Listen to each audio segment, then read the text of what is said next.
What if I told you there's a weapon out there, man, that could level a city with the force of a nuke, but without all the radiation and the fallout?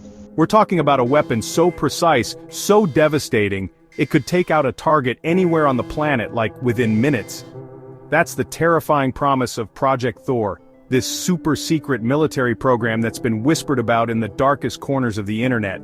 Some people say it's just a Cold War fantasy, a sci-fi fever dream, but others, man, they believe it's all too real. They say Project Thor is out there, hidden in plain sight, a testament to how far governments will go to develop the ultimate weapon. Today, we're going deep down the rabbit hole, exploring the dark side of space exploration, the shadowy world of military black budgets, and the possibility that Project Thor is not just a theory, but a terrifying reality. What if a weapon existed that could strike anywhere on Earth with the force of a nuclear bomb, without the radioactive fallout, a weapon so powerful that it could obliterate entire cities in seconds, yet remain invisible to most detection systems?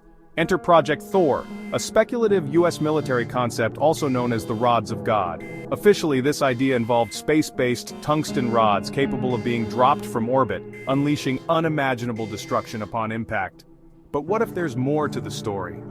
Today, we delve into the dark conspiracy theories about Project Thor, unraveling claims of secret space weapons, hidden military agendas, and the terrifying future of warfare. So, picture this, it's the Cold War, right? The US and the Soviets are locked in this insane arms race, each side trying to outdo the other with bigger, badder weapons. Nukes are on the table, the whole world's on edge, and that's where Project Thor comes in. This dude, Jerry Pournelle, a science fiction writer and strategist, he comes up with this wild idea. He says, why even bother with nukes with all their messy side effects?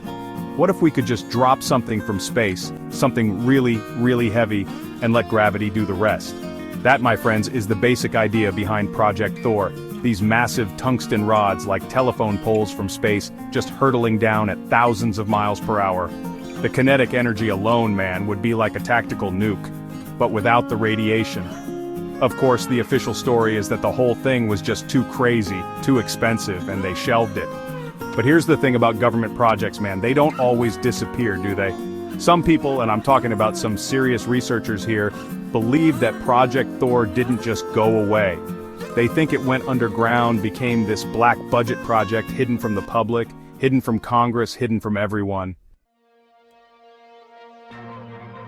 Okay, so let's say, hypothetically, that someone wanted to develop a weapon like Project Thor in secret. How would they do it? Well, first off, you'd need a way to get those tungsten rods into space, right? And guess what? We've been launching a hell of a lot of satellites into orbit over the past few decades. I mean, a lot. And no one's really keeping track of what's up there.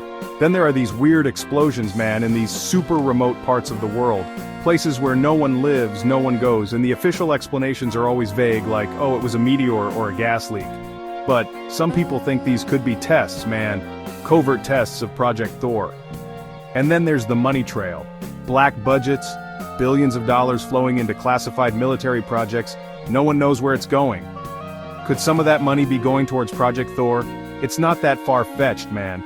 We know for a fact that governments keep secrets, big secrets. And a weapon like this, it would be the ultimate secret, wouldn't it? So, let's say just for a second, that Project Thor is real, and it works. What does that mean, man? What does it mean for the future of warfare? Well, it changes everything, doesn't it? Think about it. We've got all these treaties, all these rules about weapons of mass destruction, but none of that matters if you can just rain down destruction from space. You could take out an entire aircraft carrier with one of these rods. You could cripple a country's infrastructure in a matter of hours. And the scariest part?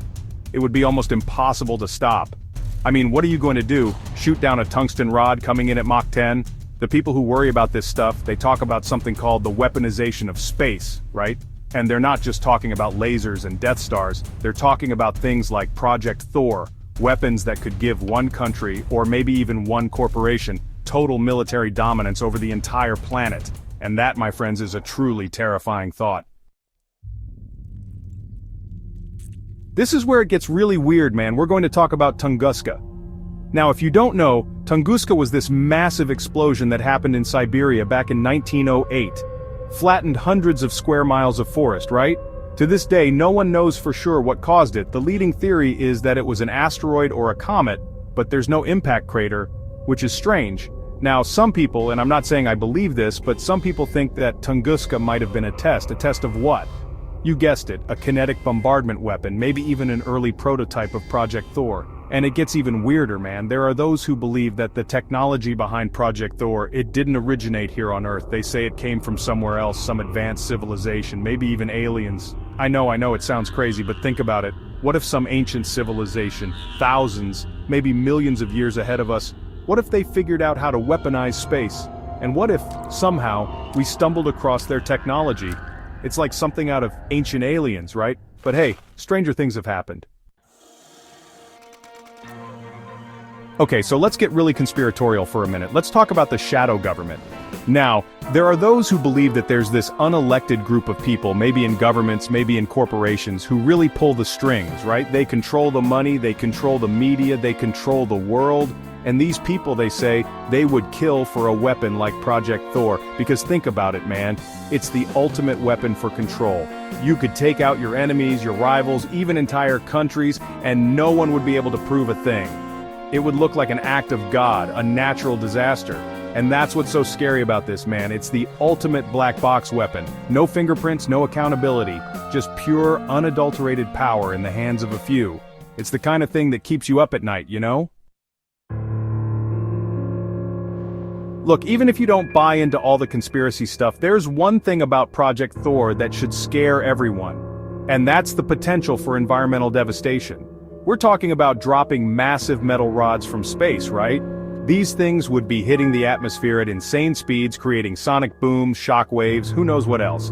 And then there's the impact. We're talking about craters, earthquakes, tsunamis, the whole 9 yards. Some people think that some of the unexplained natural disasters we've seen in recent years, things like earthquakes in weird places or those mysterious craters that keep popping up, they think those could be caused by secret tests of Project Thor. And if they ever decided to use this thing for real, well, it could be a disaster for the entire planet. We're talking about potentially triggering a new ice age, or even knocking the Earth off its axis. It's the kind of thing that could literally end civilization as we know it. Here's the thing, man, even if Project Thor itself is just a conspiracy theory, the technology behind it, it's not going away. In fact, it's only getting more advanced.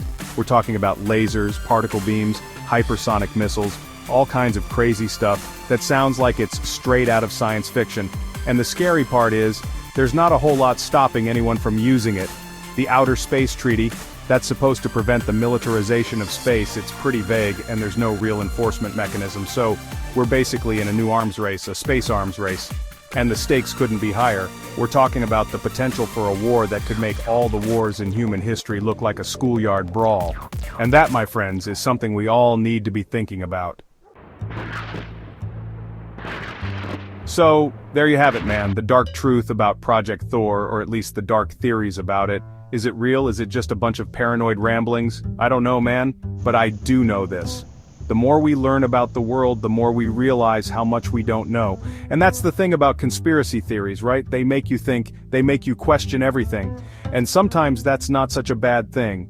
So, what do you think? Is Project Thor out there lurking in the shadows? Let me know in the comments below. And don't forget to like, subscribe, and hit that notification bell so you don't miss any of my future deep dives into the unknown. What do you think about the dark conspiracy theories surrounding Project Thor? Was it a Cold War fantasy, or is it a terrifying reality hidden behind classified documents? Let us know your thoughts in the comments below. Don't forget to like, share, and subscribe for more deep dives into history's darkest mysteries. Until next time, stay curious and stay vigilant.